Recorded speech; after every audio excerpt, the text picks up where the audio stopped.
So here are my stitches on my other sample glove that I've been knitting, and if I hold that up really close you can see that I've got cotton running through there again. It's slightly different colour on that one.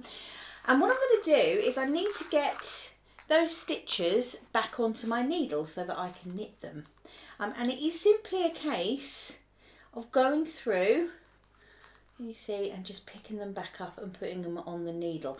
Now this, when I talked earlier about smooth yarn, this is where this is helpful, because I'm not pulling this yarn out or anything yet. I am just concerned with getting the tip of my needle in there and getting those stitches safely back onto those knitting needles. And the yarn, once I've done that, I will be able to pull out in one swift and effortless movement, people. So okay, so I'm getting round to the end. Sometimes those stitches will have, like this one, disappeared almost, but because they're safe on that yarn, on that waste yarn, you'll get them. Did you just have a little dig about? This one in particular has disappeared, but they are there. Just prod about, you'll find them. I've got two more, I think. These two have really dug in. This little sample's been knocking about for a while, so I've obviously pulled too tight on the waste yarn. But you can see with a little bit of perseverance, it doesn't have to be sharp, it's just the tip of the needle will get it eventually. And as you're working them, if you've sort of split the yarn or created any kind of split in it, don't worry, because as you're working you can certainly correct that. Right, so now if I show you, not only are my stitches sat on that waste yarn, they're also sat on the cable. You can see the green going through, that's why I'm using this lovely green cable needle. So there's very handily, there is a little loop of the waste yarn sticking up there, if you can see it, and I'm going to just get hold of that and pull. And here is why the smooth works better, because there's no resistance from that whatsoever. Real wool like we're using here, it's got kind of little hooks in it which hang on tight to each other, and it can be a bit trickier to pull that waste yarn out, but it's come out all in one go. Look, there we go, all done, and our stitches are now safely back on our knitting needles, ready to be worked, just as we have been before. Okay, so the needles are now safe, the stitches are now safely on this cable, and we want to split them so that we can work just in the same way as we've been working magic loop up till now on our mitten. We're just going to do exactly the same thing on this thumb here. Now what's really good about this is you will see how magic loop copes absolutely brilliantly with very few stitches, because at the moment we've got 21 stitches here. We are going to increase that a bit, but not by many. So magic loop is spectacular for smaller pieces like thumbs. So I've got 21 stitches, as I said. I'm going to pick up 3 more in a minute. I know that because I've read ahead in my pattern. And so I'm going to want 12 on the back and 12 on the front. So if I just count back 2, 4, 6, 8, 10 and 12, that is where that will that will sit 12 on the back needle for me. So I've bent it in half, and I've made a little loop from my cable, and if I pull that little loop, my needles start to appear. You've been here before, you've done this, and if I go like so, you will see I have some stitches on the back that I can work and some stitches on the front needle that I can work, and that is tremendous. All great, except we've got no yarn attached, have we, at the moment? So that's okay, let's remedy that. And what we're going to do, this is a new thing, this is a new way to me, and I like this very much. I've not done this before. This is Anna's recommendation. She recommends threading the yarn through that back stitch and with a little knot. So what I've got here, let me move that out of the way. I've got a tail of each of the yarns, because we're going to be using both of them. I've got a tail of each of them. I'm going to thread them through my darning needle. Spectacular that has happened so seamlessly. And I'm going to thread them through the back of this first stitch. So this seafarer stitch Can you see I've just put my, it's a bit sort of fibery, hairy, but that's okay. I've just put my needle through that stitch, and I'm going to just bring my thread, my yarns through. Take my needle away. So what I've got is a big long tail of my yarns here, okay? The ends of the yarns are there, and I'm going to just tie, which is Anna's tip, and it's a great one. I'm going to tie a little knot in there. Now when we're ready to sew our ends in later, we'll undo that knot and weave them in properly, but all that's going to do is keep our tension nice and keep our yarns nice and secure, so we can knit with them, which is tremendous. So well done. I love that tip. I don't know why I'm saying well done. How tremendously patronising. What I mean is thank you, Anna. Okay.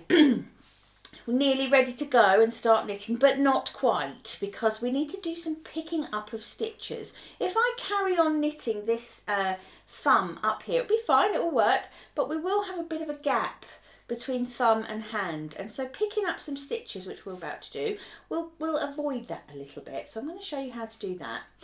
I am going to, where am I going to take this from?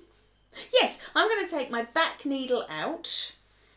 Okay, and I'm going to use it to pick up,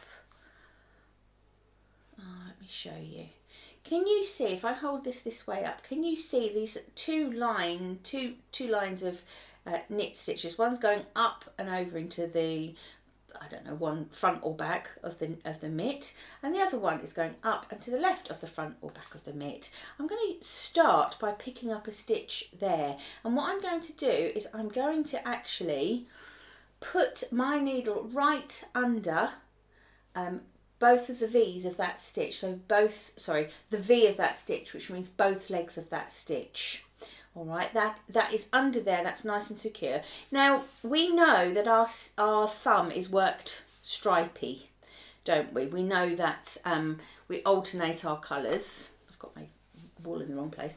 We alternate our colours, and so I know that my last stitch that I would have worked would have been this one on the back needle, which is Seafarer. So the next stitch would have to be clay. So what I'm going to do is I'm going to take my clay yarn. I'm not going to worry about my I'm not going to worry about my Fair Isle hold on that yet. I've slipped that stitch that I've just, those yarns I've just picked up, I've slipped that onto my left needle. This is how I find it easier to do, to be honest, folks. And now I'm just going to knit that as if it was a real stitch that had been sat there all along. And I'm going to knit that in Seafarer. So I'm just going to pass the yarn around and put it up onto my needle. And I have got a real bona fide stitch there now because I've just knit it.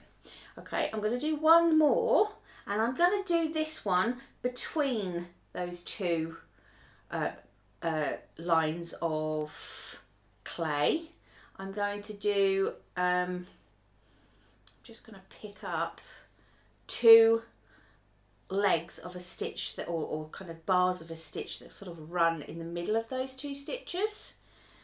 Okay, and I'm going to go ahead and just, I've slipped them onto the left needle, and I'm going to go ahead and knit them as if they'd always been around. And this time, because I did clay last time, I'm going to do Seafarer. It's a little bit stiff, that's okay, that's not a problem. So now I've got two new stitches on my needle. The last one I'm going to pick up, I'm going to go into that line of knit again, that clay line again.